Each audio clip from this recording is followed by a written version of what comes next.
Selamat pagi pemirsa, Sinpo Sepekan kembali hadir dengan rangkuman berbagai berita terhangat yang terjadi selama satu pekan terakhir bersama saya Jihan Nabila.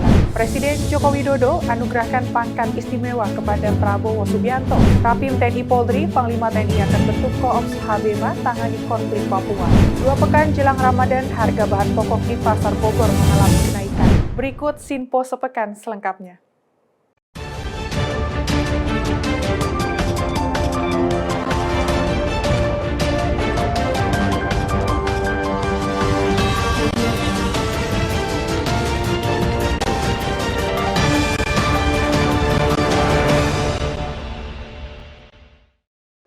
Pemirsa, Presiden Joko Widodo menganugerahkan pangkat istimewa Jenderal TNI Kehormatan kepada Menteri Pertahanan Prabowo Subianto. Penyerahan pangkat istimewa ini berlangsung di Gor Ahmad Yani, Mabes TNI Cilangkap, Jakarta Timur pada Rabu 28 Februari 2024. Presiden Joko Widodo secara resmi menganugerahkan kenaikan pangkat secara istimewa kepada Menteri Pertahanan Prabowo Subianto menjadi Jenderal TNI Kehormatan Purnawirawan. Penganugerahan pangkat istimewa tersebut dilakukan dalam rapat pimpinan TNI Polri tahun 2024 yang berlangsung di Gor Ahmad Yani Markas Besar TNI Cilangkap, Jakarta Timur pada Rabu 28 Februari 2024. Adapun pemberian kenaikan pangkat tersebut sesuai dengan keputusan Presiden nomor 13 garing TNI garing 2024 tanggal 21 Februari 2024 tentang penganugerahan pangkat secara istimewa berupa Jenderal TNI Kehormatan. Pemberian pangkat kehormatan kepada Prabowo turut disaksikan secara langsung oleh KSP Muldoko, Wakil Ketua MPR RI Ahmad Muzani, Ketua Komisi 1 DPR RI Mutia Hafid, Panglima TNI Jenderal Agus Subianto, Kapolri Jenderal Polisi Listio Sigit Prabowo, serta Kepala Staf dari 3 matra.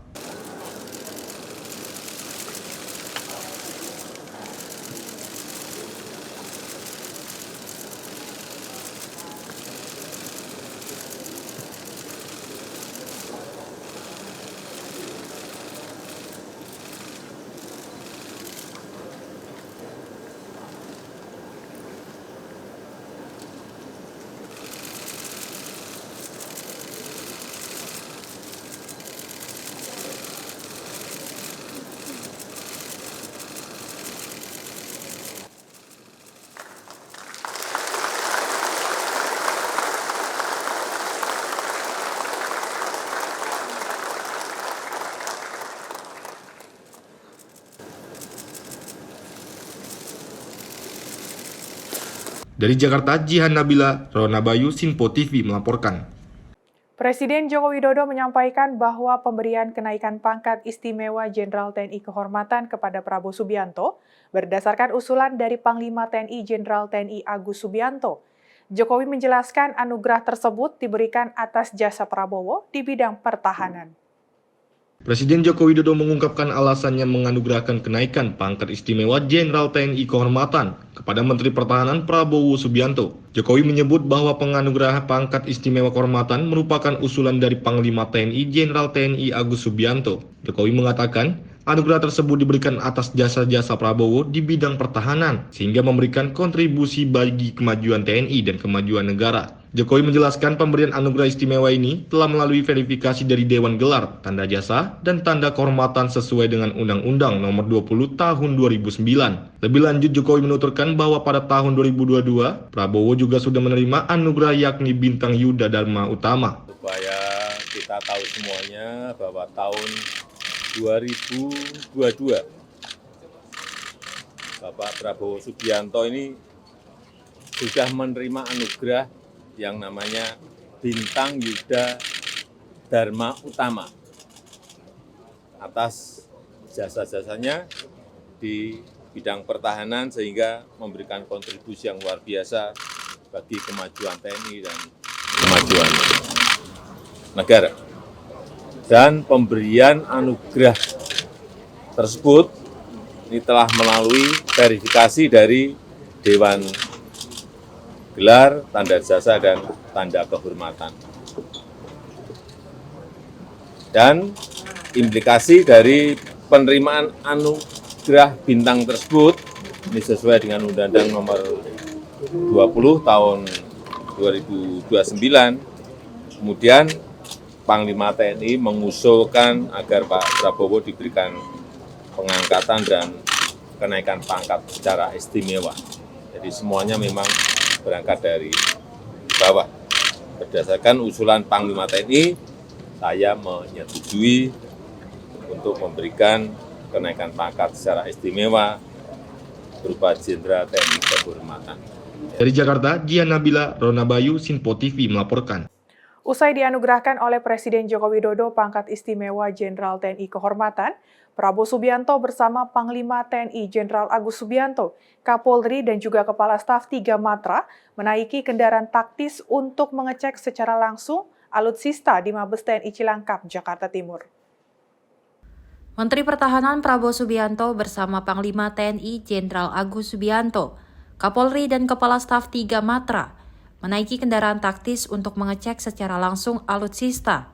Momen tersebut dilakukan usai pelaksanaan Rapim TNI Polri tahun 2024 pada Rabu 28 Februari 2024. Meski di tengah rintiknya hujan, Prabowo, Panglima TNI, Kapolri, dan Kepala Staf 3 Matra berkeliling mengecek alutsista yang terparkir di halaman Gor Ahmad Yani, Mabes TNI Cilangkap, Jakarta Timur. Dari Jakarta, Jihan Nabila, Rona Bayu, Sinpo TV melaporkan. Menteri Pertahanan Prabowo Subianto menggelar syukuran bersama keluarganya di kediamannya di Jalan Kertanegara 4, Jakarta pada Rabu 28 Februari 2024 usai dianugerahi Jenderal Bintang 4 dari Presiden Joko Widodo. Usai dianugerahi Jenderal Bintang 4 dari Presiden Joko Widodo, Menteri Pertahanan Prabowo Subianto menggelar syukuran bersama keluarganya di kediaman Jalan Kertanegara 4, Jakarta pada Rabu 28 Februari 2024. Prabowo dalam kesempatan itu masih memakai pakaian dinas upacara Angkatan Darat lengkap dengan tanda bintang 4 di pundak, tampak dirinya sedang memotong tumpeng tanda syukur. Potongan tumpeng tersebut kemudian diberikan kepada sang bibi yaitu Sukartini Silotonga Jojo Hadikusumo yang merupakan adik dari ayah Prabowo Sumitro Jojo Hadikusumo. Terlihat Prabowo juga melakukan sungkem kepada Tante Tin, sapaan akrab Prabowo untuk Sukartini yang diketahui sudah berusia 105 tahun. Seperti diketahui, Prabowo menerima penganugerahan Jenderal Bintang 4 dari Jokowi pagi tadi di Mabes TNI Jakarta.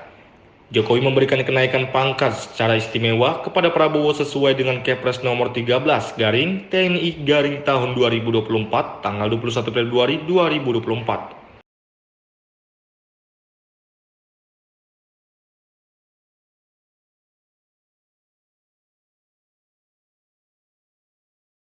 Dari Jakarta, tim Sinpo TV melaporkan. Dalam Rapim TNI Polri tahun 2024, Panglima TNI Jenderal Agus Subianto mengatakan akan membentuk Koops Habema untuk menangani konflik yang terjadi di Papua. Salah satunya adalah implementasi operasi melalui pelatihan sistem blok di Pusdiklat Kopassus.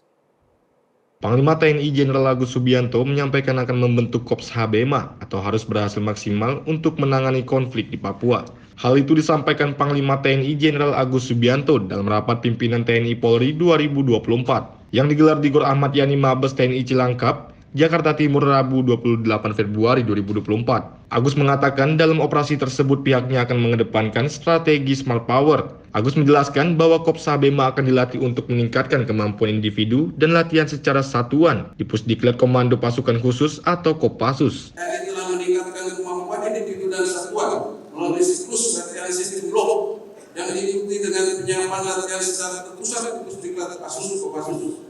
Program ini khususnya diselenggarakan untuk meningkatkan efektivitas dan efisiensi penanganan konflik di Papua. Strategi yang saya lakukan adalah smart power yang merupakan kombinasi dari soft power, hard power, dan diplomasi militer. Implementasi strategi itu adalah pembentukan Komando Operasi Habema harus berhasil maksimal. Untuk implementasinya, Korps ini diharapkan dapat mengintegrasikan pola operasi TNI dan Polri sehingga penanganan konflik di Papua dapat lebih efektif. Dari Jakarta, Jihan Nabila, Rona Bayu, Sinpo TV melaporkan.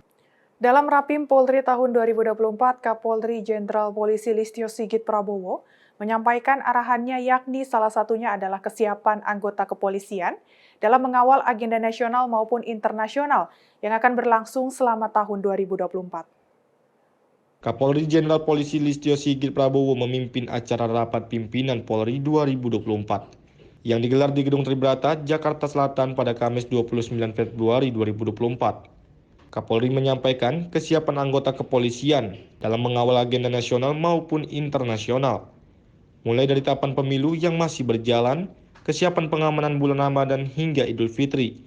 Event internasional di Bali yang diikuti 43 negara hingga pelaksanaan pemilihan kepala daerah serentak di 37 provinsi Indonesia.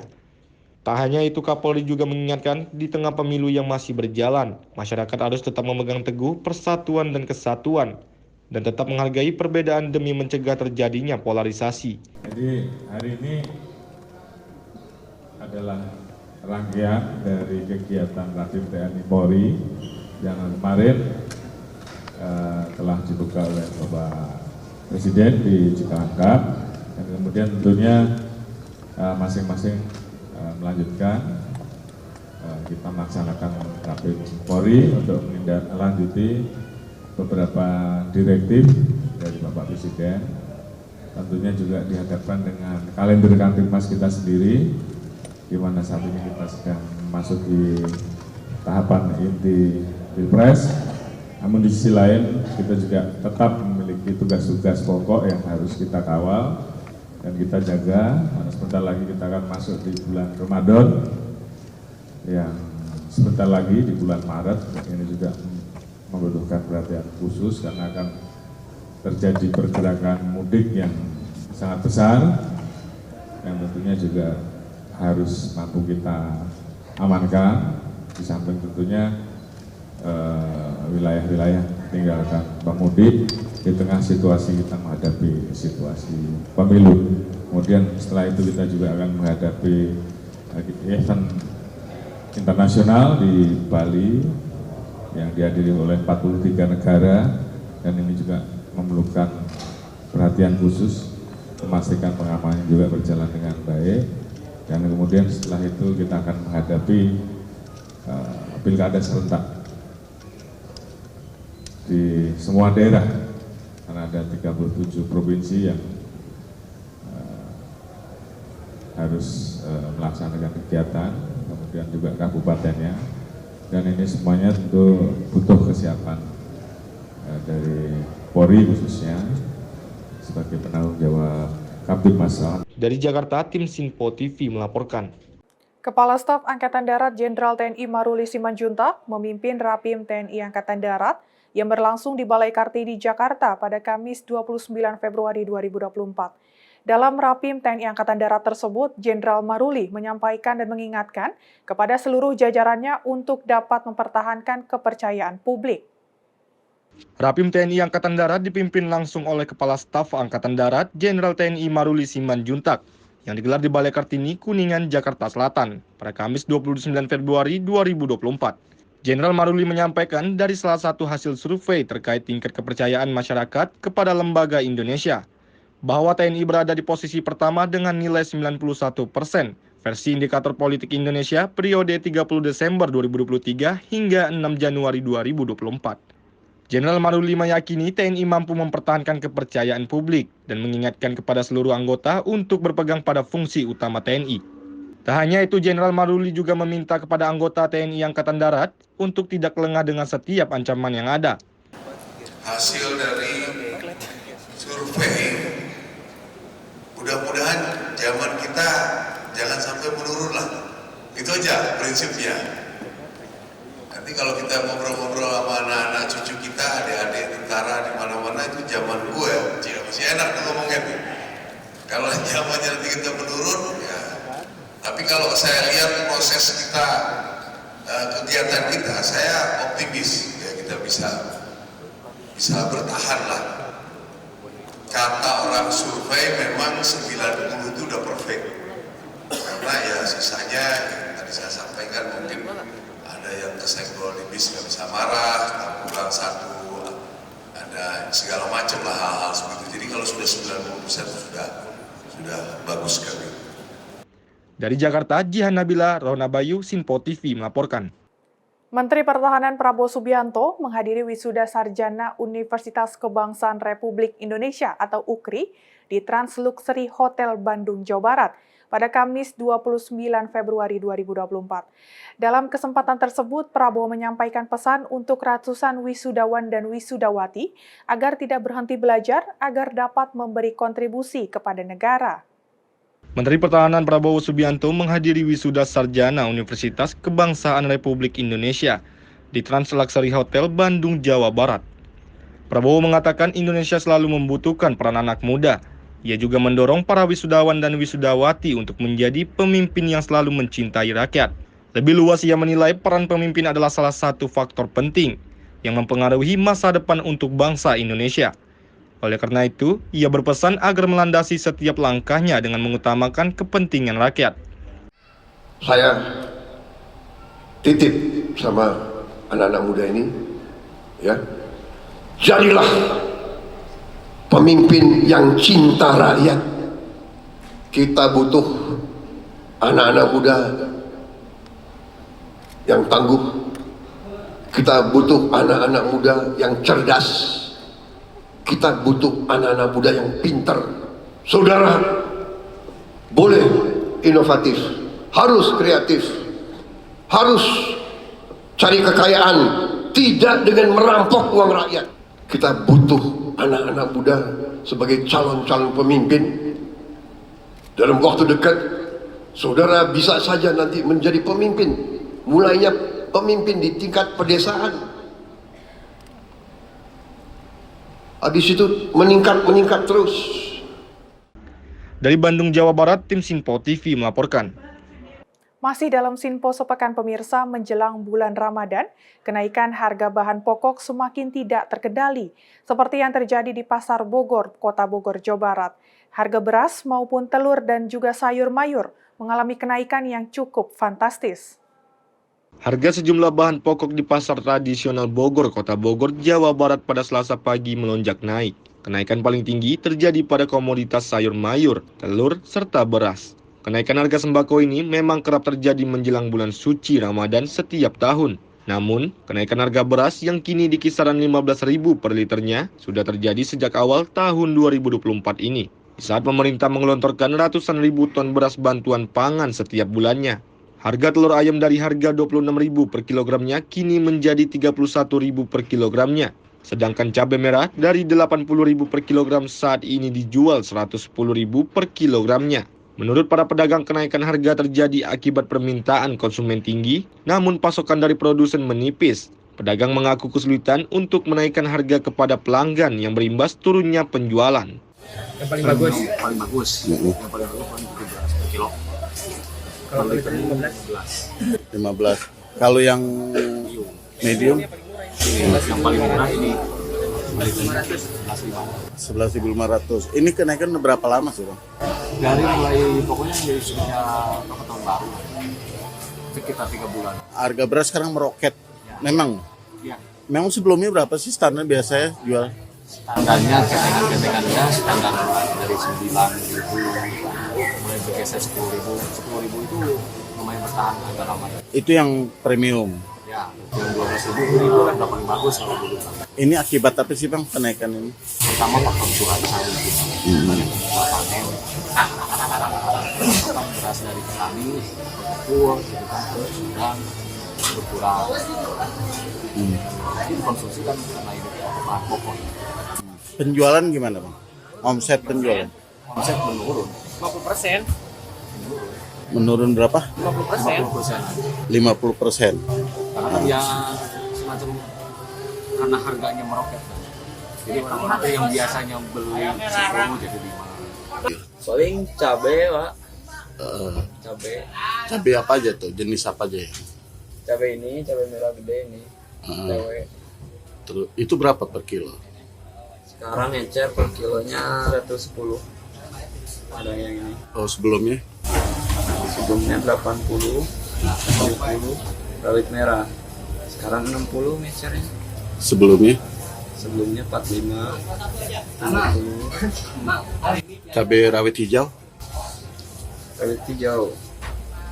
Rawit hijau sekarang encer 40. Sebelumnya 35. Lalu bawang? Bawang merah Bawang merah mah masih ini sih, masih standar kayak dulu. Kayak tomat gitu. Tomat sekarang turun. Tomat turun sekarang. Berapa? Sekarang ngejar 18. Kalau dulu mah sempat naik tuh 25, 28. Berapa lama mengalami kenaikan? Baru-baru, kalau cabai baru-baru, Cabai baru berapa lama? 2 harian. Harga telurnya 1 kilo 31. Naik banget ini. Gimana Bang dengan kenaikan harga sekarang Pusing sembako? kepala. Ya, apalagi menjelang bulan Ramadan Bukan begini. keberatan lagi. Berat banget. Orang tadinya cuma 24 ya. Sekarang 24, sekarang udah 31. Coba. harapannya Bang pada pemerintah. Ya, dimurahin ya Mas ya. Dimurahin. Memang Tapi jangan telur aja yang dimurahin. Semua bahan pokok ya. ini 2 pekan ya menjelang bulan Ramadan. Ini telur kenaikan sekarang berapa Bang? Hari ini jual 31. Sebelumnya Ini dari 26 naik terus. udah berapa lama naik? Udah setengah bulan ini lah. Ada kenaikan lagi nggak kemungkinan mendekat bulan Ramadan? Biasanya sih nggak ada. Akibat apa sih kenaikan ini? Katanya ya dari bos saya gitu. Produksinya turun, stoknya kurang. Kenaikan harga ini kemungkinan masih akan terjadi lantaran permintaan masyarakat terhadap bahan pokok tersebut meningkat saat bulan Ramadan nanti. Dari Kota Bogor, tim Sinpo TV melaporkan. Sementara itu pemirsa, jelang bulan Ramadan, harga telur ayam di Pasar Tomang, Jakarta Barat kini mencapai Rp32.000 per kilogramnya. Tingginya harga telur ayam membuat para pedagang mengalami penurunan omset hingga 30%. Harga telur ayam terpantau tinggi di kisaran harga Rp32.000 per kilogramnya. Dari harga sebelumnya Rp28.000 per kilogramnya, yang kian hari menjelang bulan suci Ramadan, harga komoditas pangan ini terus melonjak naik. Tingginya harga telur ayam membuat telur pecah atau retak menjadi favorit ibu-ibu rumah tangga, seperti yang terlihat di pasar tradisional Tomang, Grogol, Petamburan, Jakarta Barat. Mereka lebih memilih telur pecah dengan pertimbangan harganya jauh lebih murah dibandingkan dengan harga telur ayam yang normal, dengan selisih harga Rp2 hingga Rp3.000 per kilogramnya. Sementara di sisi lain, akibat dari mahalnya harga telur ayam ini, membuat pedagang di lokasi mengalami penurunan omset penjualan hingga 30%, lantaran para pembeli mengurangi jumlah porsi pembelian dari biasanya. Telur ayam 32, 33 antara itu. Itu yang biasa. Yang biasa. Kalau yang kayak omega dan lain sebagainya? 37, 38. Biasanya berapa sih sekilonya? 33, 32, 33 lah antara kalau orang nawar biasa ibu-ibu kan belanja kan kadang 33 nawar 32 ya kasih. Ya naik lah. Naik berapa ribu tuh, Ci? Dari 28 naik berapa? 5.000 ya? Itu sejak kapan naiknya? Sejak habis Cynthia udah lama deh kayaknya. Pokoknya pemilu nggak lama deh, langsung naik terus deh. Oh, dari pemilu? Iya, pemilu deh. Dari pemilu selesai udah naik terus dah.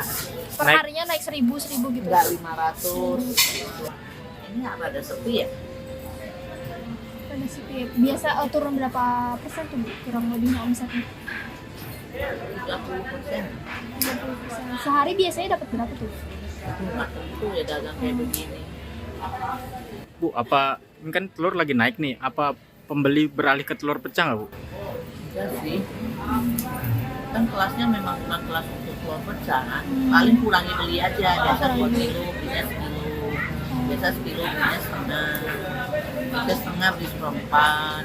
Kan nggak uang belanjanya kan begitu.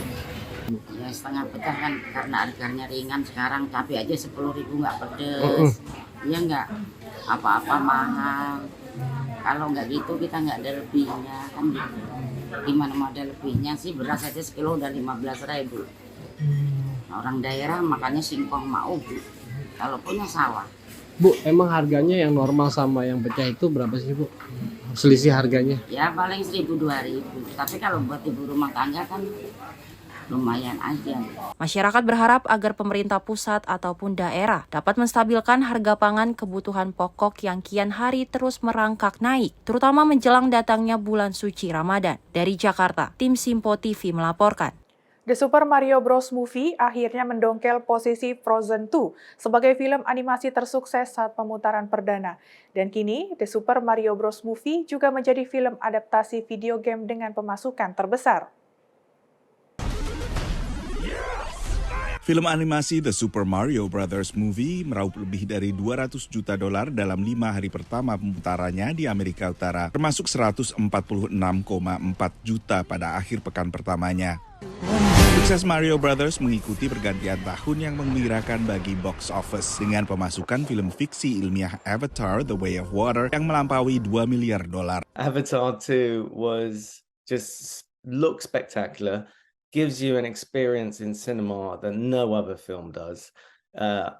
Everyone that doesn't like 3D because they felt the glasses were cumbersome or the technology was a little bit shaky, I was actually wowed. This was the first film that's over 3 hours long with 3D glasses that I did not feel a headache. I felt like I was immersed the whole way through the movie. Mulai kembali bergairahnya box office setelah dominasi lama layanan streaming video sejak awal pandemi, mendapat respons positif dari pengamat perfilman yang sebagian telah lama menolak bahwa pandemi menandai kematian industri bioskop. I don't subscribe to the mindset that movie theaters are dying. I believe that we're going to see a reduction. It's what brings people out to the movies. Clayton Davis dari majalah hiburan Variety mengatakan ada kesan tersendiri dalam menonton film di layar lebar. Bila pun harga tiket mahal dan banyak biaya tambahan seperti berondong dan minuman guna menyertai pengalaman menonton. Tapi tetap saja pandemi telah mengubah perimbangan kekuatan antara layanan streaming dengan produsen film, menurut sebagian analis. So many great movies and films are on streaming platforms now. Hanya film dengan kisah menarik dan efek audiovisual memukau bakal menarik penonton dari kursi kamar keluarga ke kursi bioskop, menurut Mike Muse. There are those type of films you want to see in a theater versus seeing it in your home. But if we don't see a large swath of those, I think we'll see the numbers kind of stay relatively the same, slight uptick, but not at pre-pandemic levels. Film syarat efek audiovisual lain, pemasukannya juga melebihi ekspektasi, termasuk John Wick Chapter 4 dibintangi Keanu Reeves, dan juga adaptasi permainan fantasi populer Dungeons & Dragons Honor Among Thieves. Perusahaan pemantau industri hiburan Comscore mencatat pemasukan box office domestik di Amerika Serikat pada 2022 mencapai sekitar $7,4 miliar. Ini peningkatan signifikan sebesar 61% dibandingkan angka 2021. Tapi masih jauh di bawah angka pra-pandemi. Pada 2019 misalnya, pemasukan box office domestik di Amerika Serikat mencapai sekitar $11,4 miliar. Dari Washington DC, saya Nova Purwadi dan tim VOA. Seniman seni rupa asal Bandung, Kang Mulyana, diundang untuk melakukan pameran tunggal di salah satu galeri seni ternama di kota New York. Karya seni pameran ini laku dibeli oleh warga dan juga kolektor seni setempat.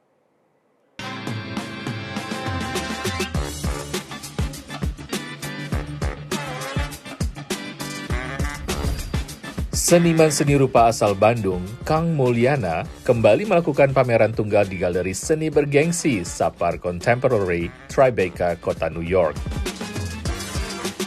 Pameran yang berjalan selama lebih dari 2 minggu ini menghadirkan karya seni rupa terapan, di mana Kang Mulyana memadukan antara teknik anyaman, teknik rajut, dan teknik sulam, hingga menghasilkan karya seni mozaik kontemporer yang indah. Sebut alter ego namanya Mogus. Mogus itu singkatan dari Monster Gurita Sigarantang. Awalnya tuh sebenarnya aku cerita pribadi lewat si karakter ini, kemudian berkembangnya dalam artian ke lingkungannya. Aku pengen cerita bahwa laut udah itu kita tuh terkonek dengan alam, maksudnya tuh aku juga membahas tentang sustainable juga, tentang komunitas di sini kayak gitu. Untuk membuat si Mogus ini, karakter ini, saya biasanya mungkin yang paling sederhana tuh bisa 4 hari, tapi kalau lama semingguan lah. Pameran tunggal yang mengeksplorasi imajinasi kehidupan bawah laut ini terpilih setelah melalui proses kurasi yang cukup panjang. Apalagi saat ini studio dan galeri milik Kang Mulyana berada di kota Yogyakarta. I think that his work in a very positive and joyful way talks about the environment and our shared responsibility to preserve nature, to stop pollution. And I think that he does it in a very mesmerizing, poetic way. Tahunya tuh senang karena di sini banyak museum. Aku sendiri kan karena suka dengan seni, jadi wah ini tuh kayak bahagia banget gitu bisa berkunjung ke museum-museum di sini karena wah selain koleksinya banyak gitu, udah gitu biasanya lihat ini ya, biasanya lihat karya dari media tapi ini langsung lihat karya asli tuh kayak beda rasa gitu. Hingga berita ini diturunkan, beberapa karya dari pameran ini telah dibeli oleh para kolektor seni kota New York dengan harga yang mencapai ribuan dolar. Naratama dan editor Yoga Laksana, New York.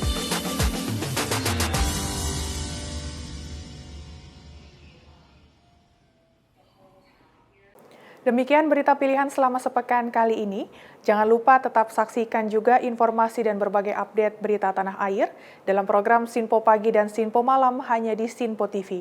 Saya Jihan Nabila beserta kru yang bertugas pamit undur diri. Selamat berakhir pekan dan sampai jumpa.